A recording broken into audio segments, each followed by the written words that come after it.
اعوذ باللہ من الشیطان الرجیم بسم اللہ الرحمن الرحیم یا ایھا الناس اتقوا ربکم الذی خلقکم من نفس واحدۃ وخلق منها زوجها وبث منہما رجالا کثیرا ونساء واتقوا اللہ الذی تساءلون به والارحام ان اللہ کان علیکم رقیبا صدق اللہ العظیم۔ رب اشرح لي صدري ويسر لي امري واحلل عقدة من لساني يفقهوا قولي۔ اللهم ربنا الهمنا رشدنا واعذنا من شرور انفسنا۔ اللهم ارنا الحق حقا وارزقنا اتباعه وارنا الباطل باطلا وارزقنا اجتنابه۔ اللهم وفقنا لما تحب وترضى۔ اللهم آنس وحشتنا في قبورنا وارحمنا بالقرآن العظيم۔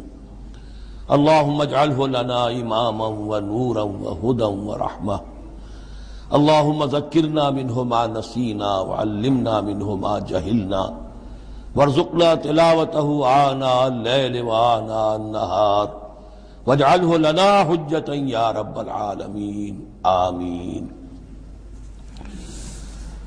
آج ہم اللہ کا نام لے کر سورہ نساء کا ترجمہ اور مختصر تشریح شروع کر رہے ہیں۔ جیسا کہ میں آپ کو بتا چکا ہوں کہ قرآن مجید میں مکی اور مدنی صورتوں کے جو گروپ ہیں ان میں سے پہلا گروپ 5 صورتوں پر مشتمل ہے۔ مکی صورت صرف سورہ فاتحہ ہے، حجم میں بہت چھوٹی، معنی میں، مفہوم میں، عظمت میں، فضیلت میں بہت بڑی۔ اس کے بعد 4 صورتیں جو ہیں وہ مدنی ہیں، بقرہ، نساء، آل عمران اور مائدہ۔ اور یہ جو 4 صورتیں ہیں یہ دو صورتوں کے 2 جوڑوں کی شکل میں۔ سورۃ البقرہ، سورۃ آل عمران، یہ الزہراوین، خود حضور نے ان کو ایک نام دیا مشترک، اور ان میں جو مناسبتیں ہیں، مشابہت ہیں، وہ تفصیل کے ساتھ ہمارے ترجمے کے دوران سامنے آتے رہی ہیں۔ نسبت زوجیت کس اعتبار سے ہے، ایک دوسرے کی تکمیل کس پہلو سے کرتی ہیں، یہ بات بھی سامنے آئی۔ اب جو 2 صورتیں ہیں یہ سورۃ النساء اور سورۃ المائدہ، یہ جوڑے کی شکل میں ہیں۔ ان میں ایک تو بڑا کنٹراسٹ نظر یہ آئے گا کہ سابقہ 2 صورتوں میں پہلے حروف مقطعات اور دونوں میں پھر قرآن مجید اور کتب سماویہ کی عظمت کا بیان، جبکہ ان دونوں صورتوں میں کوئی تمہیدی اس طرح کی گفتگو نہیں ہے، براہ راست خطاب ہو رہا ہے۔ البتہ یہ فرق ہے وہ نسبت زوجیت کے اعتبار سے کہ سورہ نساء میں خطاب ہے یا ایھا الناس، اے لوگو، خطاب عام ہے، اور سورۃ المائدہ کا آغاز ہوتا ہے یا ایھا الذین آمنوا، وہاں خاص ہے، انسانوں میں سے جو لوگ ایمان کے دعوے دار ہوں۔ باقی جس طرح سورہ بقرہ اور سورہ آل عمران نصفین میں منقسم ہیں، اس طرح کا معاملہ ان دونوں صورتوں کا نہیں ہے۔ اپنے اسلوب کے اعتبار سے یہ دونوں صورتیں سورہ بقرہ کے نصف ثانی کے مشابہ ہیں، یعنی چند مضامین کی لڑیاں چل رہی ہیں لیکن آپس میں اس طرح بٹی ہوئی ہیں، گتھی ہوئی ہیں رسی کی طرح کہ وہ نظر آئیں گی کٹواں، ایک لڑی لال ہے، ایک پیلی ہے، ایک ہری ہے، ایک نیلی ہے، لیکن جب آپ ان کو بٹ دیتے ہیں تو ایک طرف سے دیکھیں گے تو وہ کٹا پھٹا رنگ نظر آئے گا، مسلسل لال نہیں نظر آئے گا، مسلسل پیلا، نہ نیلا نہ ہرا۔ کھول دیں گے تو معلوم ہوگا کہ وہ تو واقعتاً ایک علیحدہ لڑی ہے، ایک نیلی ہے، ایک پیلی ہے۔ تو وہاں تو میں نے سورہ بقرہ میں آپ کو بتایا تھا کہ 4 ڈوریاں ہیں، 2 کا تعلق شریعت سے، شریعت میں 2 لڑیاں ہوئیں، ایک عبادات اور ایک معاملات۔ 2 کا تعلق ہے جہاد فی سبیل اللہ سے، ایک جہاد بالمال یعنی انفاق فی سبیل اللہ، اور ایک جہاد بالنفس کی آخری شکل یعنی قتال فی سبیل اللہ۔ یہ 4 کا تانا بانا سورہ بقرہ کے نصف ثانی میں تھا۔ یہاں سورہ نساء میں بھی آپ دیکھیں گے کہ 3 لڑیاں ہیں یہاں، اور وہ اسی طرح آپس میں گتھی ہوئی ہیں، نظر آئیں گی کٹواں، لیکن اگر آپ ان سب کو علیحدہ علیحدہ کر لیں تو وہ اپنی جگہ پر ایک علیحدہ مضمون بن جائے گا۔ لیکن یہاں پر جو خطاب ہے ایک لڑی تو وہ ہے کہ جس میں خطاب ہے اہل ایمان سے، اور وہ اسی طریقے سے جیسے سورہ بقرہ میں وہی 4 چیزیں اس میں آئیں گی، قتال، انفاق اور احکام شریعت، عبادات۔ لیکن دوسرا خطاب ہے اس میں اہل کتاب سے، اس میں یہ کہ نصارہ اور یہود دونوں گڈمڈ ہیں، ملے جلے ہیں۔ اب اہل کتاب کا معاملہ ہے، پہلی 2 صورتوں میں علیحدہ علیحدہ مسئلہ چل رہا تھا۔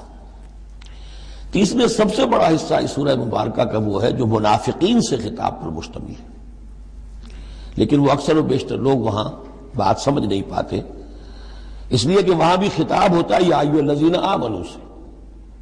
پورے قرآن میں کہیں یا ایھا الذین نافقوا نہیں آیا، یا ایھا الکافرون بھی ہے، یا ایھا الذین کفروا بھی ہے، یا ایھا الذین آمنوا بھی ہے، یا ایھا الذین نافقوا کہیں نہیں، اس لیے کہ منافق بھی قانوناً تو مسلمان ہی ہوتے تھے۔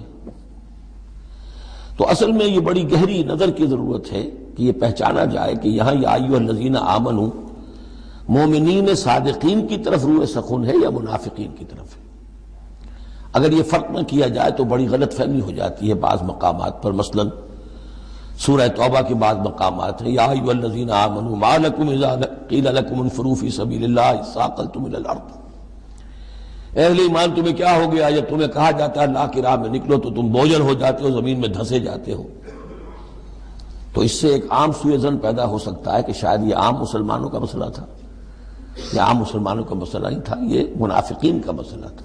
روح سخن وہاں منافقین کی طرف ہے، مومنین صادقین تو ہر وقت اس کے لیے آمادہ رہتے تھے کھلے دل کے ساتھ کہ واپس نہیں پھیرا کوئی فرمان جنوں کا، تنہا نہیں لوٹی کبھی آواز جرس کی، وہ تو تیار ہر وقت ہے۔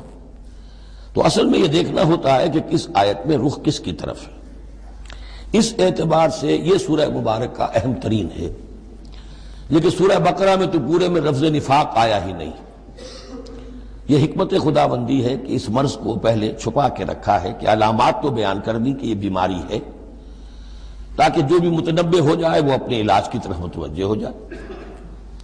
لیکن یہ کہ جو لوگ نہیں متوجہ ہوئے، معلوم ہوا کہ اب ان کو تھوڑا سا نمایاں کرنا ضروری ہے، بات عریاں کر کے کرنی پڑے گی۔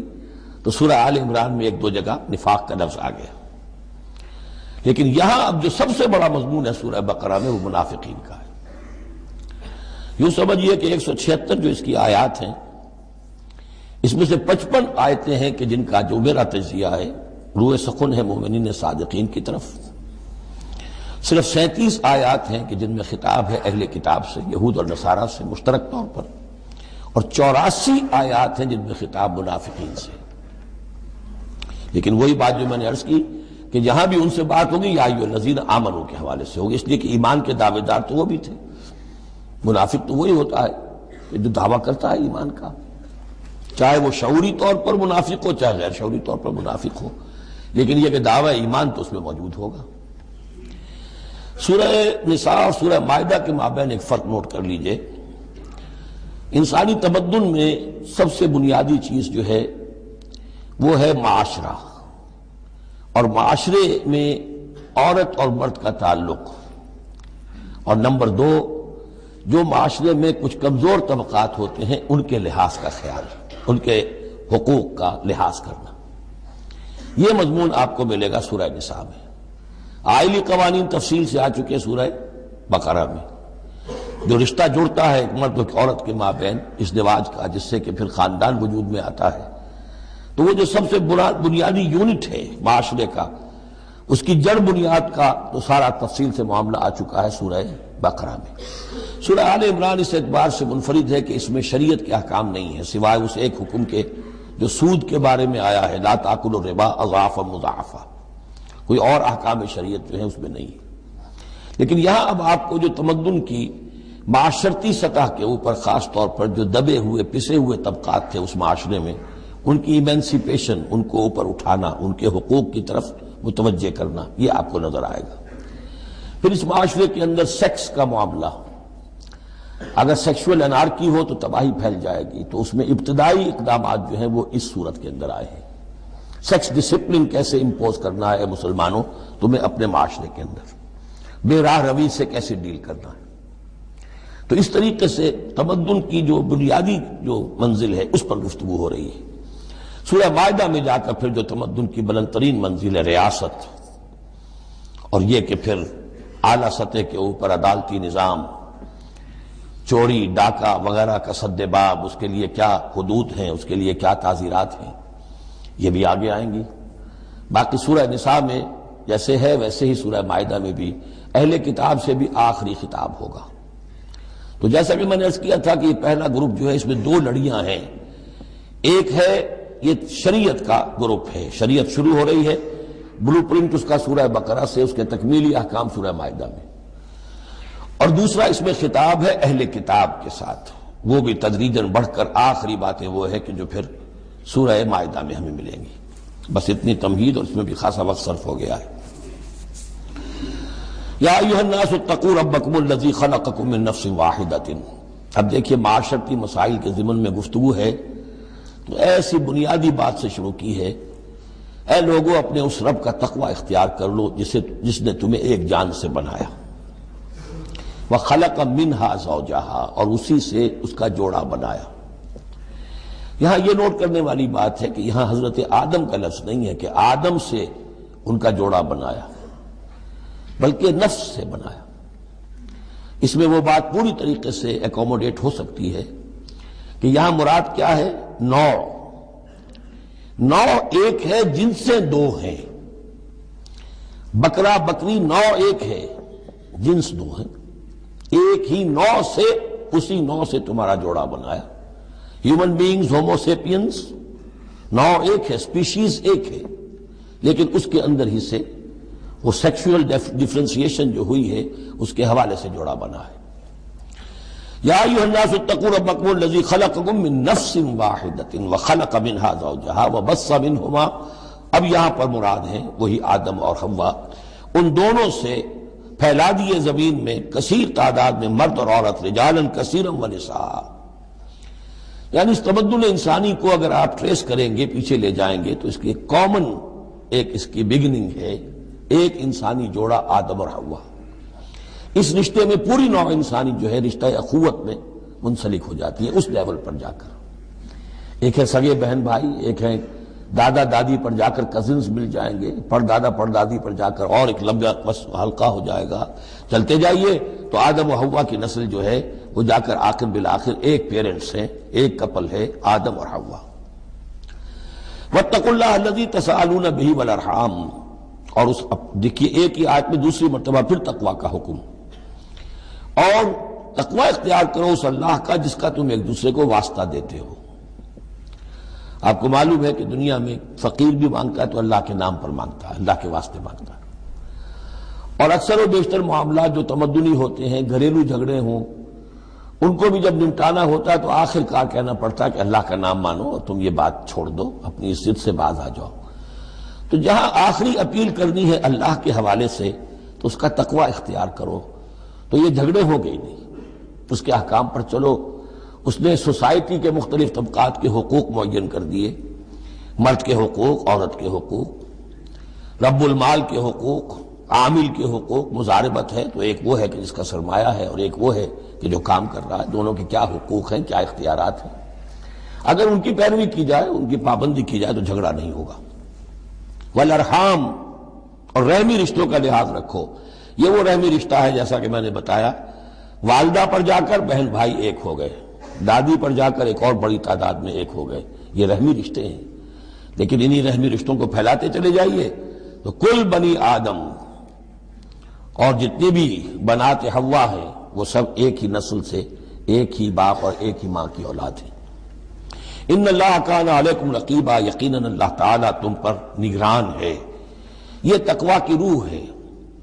اگر یہ خیال رہے کہ میں کسی کی نگاہ میں ہوں، کوئی مجھے دیکھ رہا ہے، میرا ہر عمل اس کی نگاہ میں ہے، چھپا ہوا نہیں ہے، چاہے میں نے سب دروازے بند کر دیے، کھڑکیاں بند کر دی اور پردے لگا دیے، سب کچھ ہو گیا، لیکن ایک آنکھ سے میں نہیں چھپ سکتا۔ ان اللہ کان علیکم رقیبا، اگر یہ مستحضر رہے تو پھر تقویٰ ہوگا، پھر اللہ کے حکم کی پابندی کی جائے گی۔ اب دیکھیے یہ حکمت نبوت ہے صلی اللہ علیہ وسلم، اس آیت کو حضور نے خطبہ نکاح میں شامل کیا، کیونکہ نکاح کا موقع کیا ہوتا ہے کہ ایک مرد ایک عورت کے درمیان پھر وہی رشتہ ازدواج قائم ہو رہا ہے۔ آدم کا ایک بیٹا، حوا کی ایک بیٹی، پھر اسی رشتے میں منسلک ہو رہے ہیں جس میں کہ آدم اور حوا تھے. جس طرح ان سے نسل پھیلی ہے اب ان سے آگے نسل بڑھے گی. لیکن یہ کہ اس پورے معاشرتی معاملے میں، خاندانی معاملات میں، عائلی معاملات میں، جیسے سورہ بقرہ میں ہم نے دیکھا کتنی مرتبہ واتقوا اللہ واتقوا اللہ واتقوا اللہ، تقویٰ نہیں ہوگا تو پھر خالی قانون جو ہے اس کے اندر وہ تاثیر نہیں ہوا کرتی. قانون کو تو تختہ مشق بھی بنایا جا سکتا ہے. وَلَا تَتَّخِذُوا آیَاتِ اللَّهِ هُزُوًا، اللہ کی آیات کا ٹھٹا ہی نہ بنا دو کہ قانون کا تقاضا تو پورا ہو رہا ہے لیکن اس کی جو روح ہے وہ بالکل ختم ہو جاتی ہے.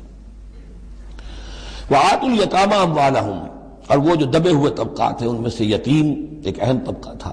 ان کے کوئی حقوق نہیں تھے، مال ان کے ہڑپ کر لیے جاتے تھے، کمزور تھے. وَآتُوا الْيَتَامَىٰ أَمْوَالَهُمْ وَلَا تَتَبَدَّلُوا الْخَبِيثَ بِالطَّيِّبِ، ان کا مال جو ہے اس میں سے اچھا اچھا مال لے لیا، برا ان کو اپنا برا مال ان میں شامل کر دیا. انہیں کیا پتہ چلا؟ اگر اول تو یہ کہ ہڑپ ہی کر گئے، نہیں تو بہت متقی ہوئے تو چلیے تعداد پوری کر دی، لیکن یہ کہ ان کا جو اچھا مال تھا اپنے طرف لے لیا اور ردی مال ادھر لگا دیا. وَلَا تَأْكُلُوا أَمْوَالَهُمْ إِلَىٰ أَمْوَالِكُمْ، اور ان کے مال اپنے مالوں میں شامل کر کے ہڑپ نہ کرو. إِنَّهُ كَانَ حُوبًا كَبِيرًا، یقیناً یہ بہت بڑا گناہ، بہت بڑے بوال کی بات ہے. وَإِنْ خِفْتُمْ أَلَّا تُقْسِطُوا فِي الْيَتَامَىٰ، اور اگر تمہیں اندیشہ ہو کہ تم یتیم بچیوں کے بارے میں انصاف نہیں کر سکو گے، یعنی یتیم ایک تو لڑکا ہوا، چلیے اس کی ایک زندگی ہے، ایک خاص حد کو پہنچنے کے بعد وہ ایک انڈیپینڈنٹ لائف اختیار کر لے گا. یتیم لڑکی کا معاملہ یہ ہوتا تھا کہ وہ یہ کہ کوئی ولی ہے، اس سے انہیں نکاح بھی کر لیا لڑکی سے تاکہ اس کا مال بھی قبضے میں آ جائے. اور چونکہ یتیم ہے اس کے پیچھے اس کے حقوق کی نگہداشت کرنے والا کوئی ہے ہی نہیں. اگر ماں باپ ہوں تو ظاہر بات ہے کہ پھر وہ بچی کے حقوق کے بارے میں بھی تو کچھ بات کر سکیں، لہذا جس طرح چاہیں اس پر ظلم کریں، ان کا کوئی پرسان حال نہیں. تو اس میں خاص طور پر کہ یتیم ایک تو ہے لڑکا اور ایک لڑکی یتیم. وَآتُوا الْيَتَامَىٰ، اسے منکرین سنت نے، منکرین حدیث نے اس آیت کو مختلف طریقے سے وہ تعبیر کیا ہے، لیکن وہ میں یہاں اس وقت بیان نہیں کر سکتا. جو مفہوم میں صحیح سمجھتا ہوں، جو سلف سے چلا آ رہا ہے، جو حضرت عائشہ صدیقہ رضی اللہ تعالی عنہا سے مروی ہے، تو میں وہی بات بیان کر رہا ہوں. یہاں جو ہے دوسری آیت میں، یہ تیسری آیت میں وہ یتامہ سے مراد ہے یتیم بچیاں، یتیم خواتین. وَإِنْ خِفْتُمْ أَلَّا تُقْسِطُوا فِي الْيَتَامَىٰ فَانكِحُوا مَا طَابَ لَكُم مِّنَ النِّسَاءِ مَثْنَىٰ وَثُلَاثَ وَرُبَاعَ، تو پھر یہ ہے کہ تم ان یتیم بچیوں سے نکاح مت کرو، اور تمہیں جو پسند ہو، اگر ضرورت ہے دو دو تین تین چار چار کی حد تک تمہیں اجازت ہے، نکاح کر سکتے ہو. تعدد ازدواج کی یہی آیت قرآن مجید میں. لیکن یتیم بچیوں کے تم ولی بن کر کہیں اور ان کی شادی کرو تاکہ ان کے حقوق کے لیے پاسبان بن کر تم کھڑے ہو سکو، ورنہ یہ کہ تم نے انہیں اپنے گھروں میں ڈال لیا تو پھر ان کے حقوق کا کون ہوگا جو باز پرس کر سکے تم سے. فَإِنْ خِفْتُمْ أَلَّا تَعْدِلُوا، البتہ یہ جو ہم نے آزادی دی ہے دو دو تین تین چار چار، اس کی ایک شرط ہے، اور وہ یہ کہ اگر دو شادیاں ہیں، تین ہیں، چار ہیں، تو عدل ہو. وَإِنْ خِفْتُمْ أَلَّا تَعْدِلُوا، اگر تم ان میں برابری نہ کر سکو، یہ اندیشہ ہو، فَوَاحِدَةً، تو پھر ایک ہی شادی کرو، ایک ہی بیوی، اس سے زائد نہیں. او ما ملکت ایمانکم، دوسرا کھاتا یہ ہے، یا جو تمہاری ملک یمین ہو، جو لونڈیاں ہوں، جو جنگوں میں غزوات میں جو بھی آتی تھی، وہ ایک علیحدہ معاملہ ہے، ان کی تعداد کے اوپر کوئی تعین نہیں ہے، لیکن پھر شادی ایک ہوگی. اگرچہ اس میں آگے چل کر بات آ جائے گی کہ اس انصاف میں قلبی رجحان اور میلان شامل نہیں ہے. جو چیز گنتی کی ہو سکتی ہے، ٹائم کتنا گزار رہے ہو، کس بیوی کے پاس کتنا، سب اس میں مساوات ہونی چاہیے. نان نفقہ کیا دے رہے ہو، کپڑے کیسے دے رہے ہو، ان تمام چیزوں میں جو کاؤنٹ ہو سکتی ہیں، جو مادی چیزیں ہیں، جو دیکھی بھالی جا سکتی ہیں، اس میں انصاف اور عدل لازم ہے. البتہ دلی رجحان اور میلان جس پر کہ انسان کو قابو نہیں ہوتا، اس میں گرفت نہیں ہے. ذالک ادنیٰ اللہ تعولوا، یہ اس سے قریب تر ہے کہ تم ایک ہی طرف کو نہ جھک پڑو، کہ ایک ہی بس بیوی کی طرف سارا میلان ہے، رجحان ہے. اور جیسا کہ آگے آئے گا کہ دوسری جو ہے یا دوسری جو ہیں وہ معلق ہو کر رہ گئی ہیں کہ نہ وہ شوہروں والی ہیں اور نہ وہ آزاد ہیں کہ کہیں اور نکاح کریں. وَآتُوا النِّسَاءَ صَدُقَاتِهِنَّ نِحْلَةً، اور عورتوں کو ان کے مہر خوش دلی کے ساتھ دیا کرو، اس کو تاوان سمجھ کے نہ دیا کرو. یہ صدقات جو ہے صداق کی جمع ہے. اور صدقے کی جمع ہے صداقات، دال پر زبر ہو تو صدقے کی جمع، اور دال پر پیش ہے صدقات تو یہ صداق کی جمع ہے۔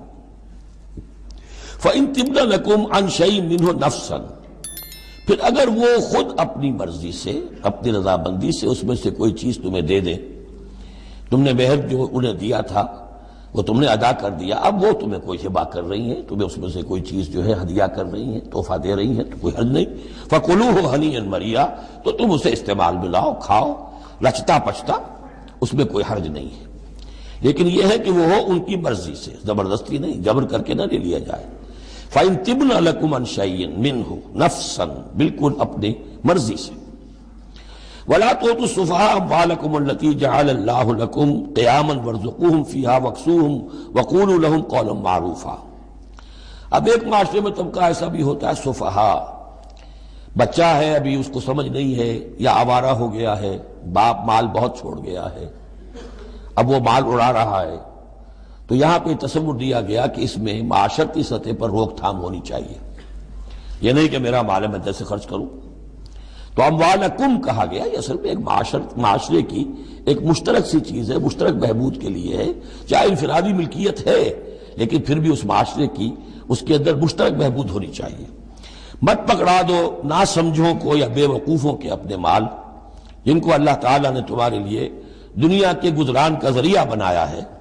وَارْزُقُوهُمْ فِيهَا، ہاں انہیں رزق دیتے رہو اس میں سے، وَاكْسُوهُمْ کھلاتے رہو پلاتے رہو، وَقُولُوا لَهُمْ قَوْلًا مَّعْرُوفًا، اور ان سے بات کیا کرو البتہ نرم اچھے انداز میں۔ یہ اصول تھا جس کے تحت کہ برٹش انڈیا میں کورٹ آف وارز مقرر ہو جاتے تھے کہ اگر کوئی بڑا جاگیردار ہے، کوئی نواب ہے اور وہ فوت ہو گیا، اس کا بیٹا جو ہے آوارہ ہے اور اس کی جو اندیشہ ہے کہ اسے کوئی اڑا دے گا، ختم کر دے گا، تو کورٹ آف وارز ہو جاتا تھا، حکومت جو ہے وہ اس کا چارج لے لیتی تھی، اس کے لیے سالانہ اس میں سے اس کی آمدنی میں سے وظیفہ ہوتا تھا، اس میں اپنا خرچ کرے، لیکن یہ ہے کہ باقی چیزیں جمع رہتی تھی تاکہ یہ ان کی آئندہ نسل کے کام آ سکے۔ وَابْتَلُوا الْيَتَامَىٰ حَتَّىٰ إِذَا بَلَغُوا النِّكَاحَ، اور یتیموں کی دیکھ بھال کرتے رہو، جانچ پرکھ کرتے رہو، دیکھتے رہو کہ ان کے اندر کبھی شعور پیدا ہو گیا یا نہیں۔ فَإِنْ آنَسْتُم مِّنْهُمْ رُشْدًا، تو جب تم دیکھو ان میں کہ اب یہ باشعور ہو گئے ہیں، سمجھدار ہو گئے ہیں، فَادْفَعُوا إِلَيْهِمْ أَمْوَالَهُمْ، تو ان کے اموال ان کے حوالے کر دو۔ وَلَا تَأْكُلُوهَا إِسْرَافًا وَبِدَارًا أَن يَكْبَرُوا، اور دیکھو اس مال کو کھانے کی کوشش نہ کرو، ہڑپ نہ کرو جلدی سے، کہ ایسا نہ ہو کہ بچے جوان ہو جائیں تو یہ مال تو دے ہی دینا ہے میں نے، تو اس سے پہلے پہلے جتنا بھی اس کو میں کھا جاؤں کھا لوں۔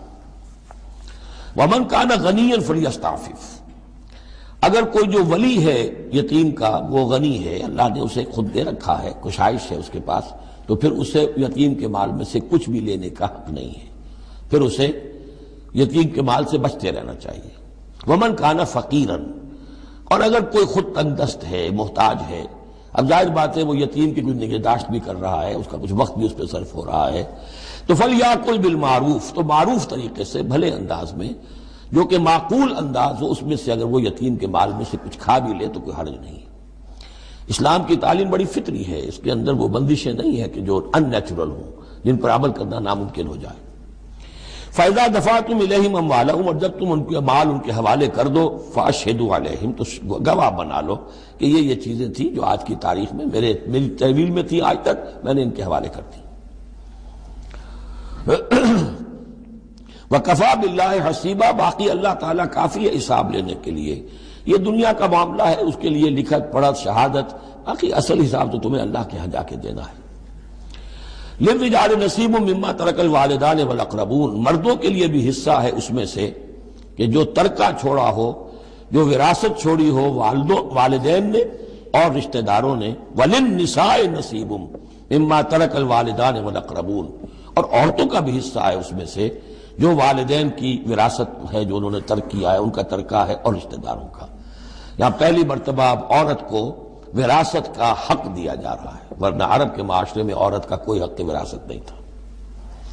یہاں پہ فرمایا گیا کہ مما قل منہ او کثر، چاہے وہ وراثت تھوڑی ہو چاہے زیادہ ہو، قانون جو ہے اللہ کا اس کو اس کے اوپر پوری طور سے نافذ ہونا چاہیے۔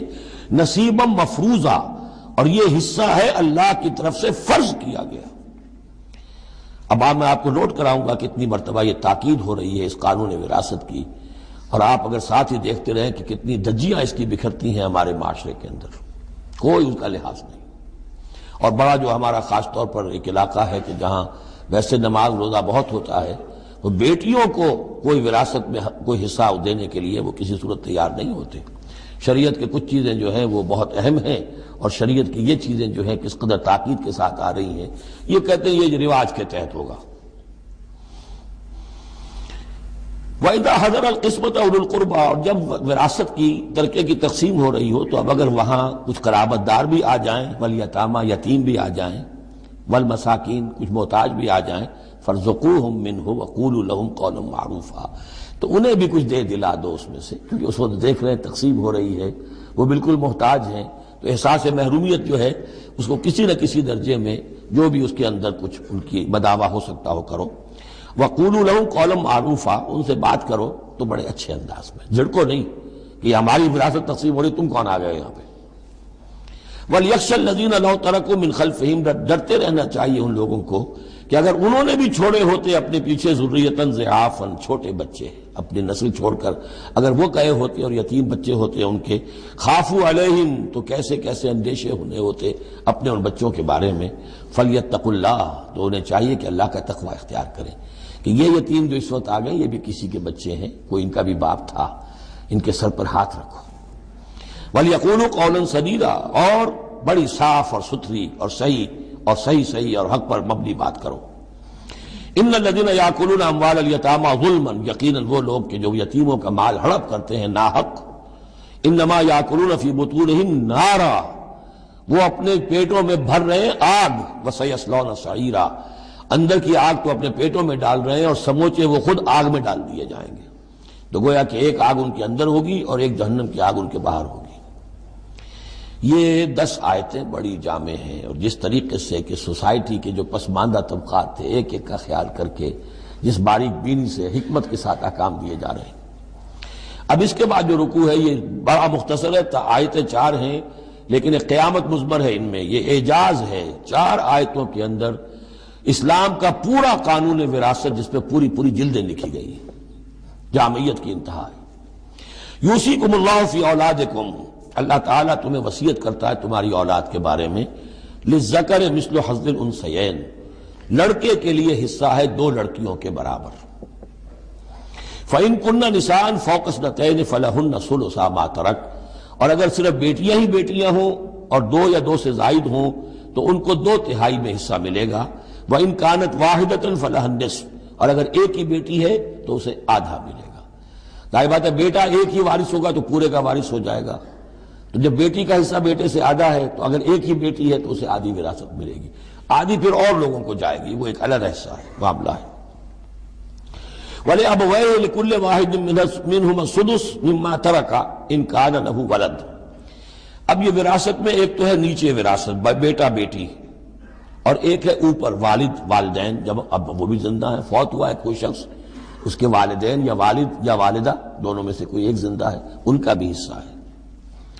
وَلِأَبْوَيْهِ لِكُلِّ وَاحِدٍ مِّنْهُمَا، اس کے والدین کے لیے ہر ایک کے لیے ان میں سے چھٹا حصہ ہے اس کے ترکے میں سے، مما ترک ان کان لہو ولد، اگر اس کے اولاد ہے۔ ایک شخص لاولد مر گیا ہے تو اور بات ہوگی، اولاد ہے تو چھٹا یعنی 1/3 حصہ والدین کو چلا گیا، 2/3 جو ہے اولاد میں تقسیم ہوگا۔ فَإِن لَّمْ يَكُن لَّهُ وَلَدٌ، اور اگر اس کی اولاد ہے ہی نہیں، لاولد فوت ہو رہا ہے، وَوَرِثَهُ أَبَوَاهُ، اور اس کے وارث اس کے والدین ہی ہیں، فَلِأُمِّهِ الثُّلُثُ، تو ماں کو 1/3 اور باپ کو 2/3، وہی وہ مرد کا باپ ماں سے مرد عورت سے دگنا ہو جائے گا۔ فَإِن كَانَ لَهُ إِخْوَةٌ، اور اگر اس کے بہن بھائی ہو، فَلِأُمِّهِ السُّدُسُ مِن بَعْدِ وَصِيَّةٍ يُوصِي بِهَا أَوْ دَيْنٍ، تو پھر ماں کا حصہ جو ہے وہ پھر اور کم ہو جائے گا، چھٹا حصہ رہ جائے گا سلس کی بجائے، تاکہ باپ کی طرف سے تو پھر بھائیوں کو وراثت جا سکے گی اس کے، لیکن ساتھ فرما دیا من بعد وصیت یوصی بہا او دین، وراثت کی تقسیم سے پہلے 2 کام کر لینے ہوں گے کہ اگر کوئی وصیت کی ہے اس وصیت کو پورا کیا جائے، اگر کوئی دین ہے جو فوت ہوا ہے اس پر کوئی قرض ہے وہ ادا کیا جائے، پھر جو ہے وراثت ادا ہوگی۔ من بعد وصیت یوصی بہا او دین، آباؤکم و ابناؤکم لا تدرون ایہم اقرب لکم نفعا، تمہارے باپ یا تمہارے بیٹے تم نہیں جانتے کہ ان میں سے کون تمہارے لیے زیادہ نافع ہے، زیادہ قریب ہے نفع کے اعتبار سے۔ فریضۃ من اللہ، یہ تم اپنی عقلوں کو چھوڑو، اللہ کی طرف سے یہ فرض ہے۔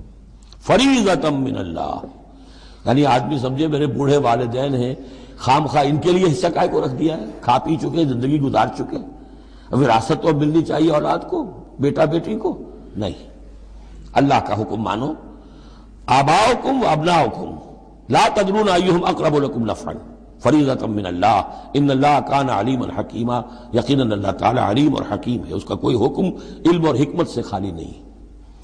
وَلَكُمْ نِصْفُ مَا تَرَكَ أَزْوَاجُكُمْ إِن لَّمْ يَكُن لَّهُنَّ وَلَدٌ، اور تمہارا حصہ تمہاری بیویوں کے ترکے میں سے آدھا ہے اگر ان کے کوئی اولاد نہ ہو۔ بیوی فوت ہو رہی ہے اور اس کے کوئی اولاد نہیں ہے تو جو کچھ چھوڑ رہی ہے اس میں سے نصف جو ہے شوہر کا ہو جائے گا، باقی نصف جو ہے وہ بیوی کے بھائیوں وغیرہ کو جائے گا، لیکن شوہر کا نصف ہو گیا۔ فَإِن كَانَ لَهُنَّ وَلَدٌ، اور اگر اس کی اولاد ہے، فَلَكُمُ الرُّبُعُ مِمَّا تَرَكْنَا، پھر تمہارے لیے چوتھائی حصہ ہوگا اس میں یہ جو اس نے چھوڑا ہے، باقی تین چوتھائی اس کی اولاد میں تقسیم ہو جائے گا۔ من بعد وصیت یوصین بہا او دین، اور یہ بھی ہوگا وصیت کی ایگزیکیوشن کے بعد، اور اگر کوئی قرض ہے تو اس کی ادائیگی کے بعد۔ وَلَهُنَّ الرُّبُعُ مِمَّا تَرَكْتُمْ، اور جو کچھ تم چھوڑو، مرد شوہر فوت ہو گیا ہے تو اس کی وراثت میں سے بیویوں کا حصہ ہے چوتھا۔ ان لم یکن لکم ولد، اگر تمہارے کو اولاد نہیں ہے۔ فَإِن كَانَ لَكُمْ وَلَدٌ، اور اگر تمہارے اولاد ہے، فَلَهُنَّ الثُّمُنُ مِمَّا تَرَكْتُمْ مِن بَعْدِ وَصِيَّةٍ تُوصُونَ بِهَا أَوْ دَيْنٍ، تو پھر تو ان کے لیے آٹھواں حصہ ہے۔ اگر تمہارے لیے اولاد ہے تو تمہاری بیوی کے لیے پھر آٹھواں حصہ ہے تمہارے ترکے میں سے، من بعد وصیت توصون بہا او دین، اس وصیت کو تکمیل کے بعد جو تم نے کی ہو یا قرض جو تمہارے ذمہ ہو ادا کرنے کے بعد۔ وَإِن كَانَ رَجُلٌ يُورَثُ كَلَالَةً، اور اگر کوئی شخص جس کی وراثت جو ہے تقسیم ہو رہی ہے کلالہ تھا، او امراتن، یا کوئی عورت بھی کلالہ ہو سکتی ہے۔ یہ کلالہ کون ہوتی ہے؟ جس کے نہ تو والدین ہو نہ اولاد ہو، میت ہے، فوت شدہ مرد ہے یا عورت ہے، تو جو نہ تو ہے اوپر والدین میں سے کوئی اور نہ کوئی اولاد میں سے، وہ اس کو کلالہ کہتے ہیں۔ بہن بھائی ہیں، اب بہن بھائیوں میں جو تقسیم ہوگی وہ ایک تقسیم تو وہی ہے کہ جو حقیقی اور عینی اور اللاتی بہن بھائیوں میں ہوتی ہے، وہ تو ہے اسی طرح جیسے کہ اولاد کی ہے، لیکن یہاں خاص حکم دیا جا رہا ہے۔ عربوں میں اصل میں تین قسم کے بہن بھائی ہوتے تھے۔ ایک عینی وہ ہے، باپ بھی وہی ہے، مشترک ماں بھی وہی ہے، جنہیں ہم حقیقی کہتے ہیں، ہمارے ہاں حقیقی بھائی، حقیقی بہن، یعنی والدین دونوں مشترک ہیں۔ اللاتی کہ باپ ایک ہے اور مائیں جدا ہیں، لیکن عرب میں ان میں کوئی فرق نہیں تھا، وہ بھی حقیقی کہلاتے تھے۔ حکم جو ہے معاشرے کے اندر ان کے عینی اور اللاتی بہن بھائیوں کا ایک ہی تھا، کوئی فرق نہیں تھا۔ ان کے ہاں سوتیلا وہ کہلاتا تھا کہ ماں ایک ہو باپ اور ہو۔ ایک شخص کی اولاد تھی، وہ فوت ہو گیا، اب اس کی بیوی نے دوسری شادی کر لی ہے، اب اس سے بھی اولاد ہے، تو ماں تو ایک ہے، اولاد دو ہیں، دو باپ سے ہیں، وہ کہلاتے ہیں کہ جو اخیافی ہیں۔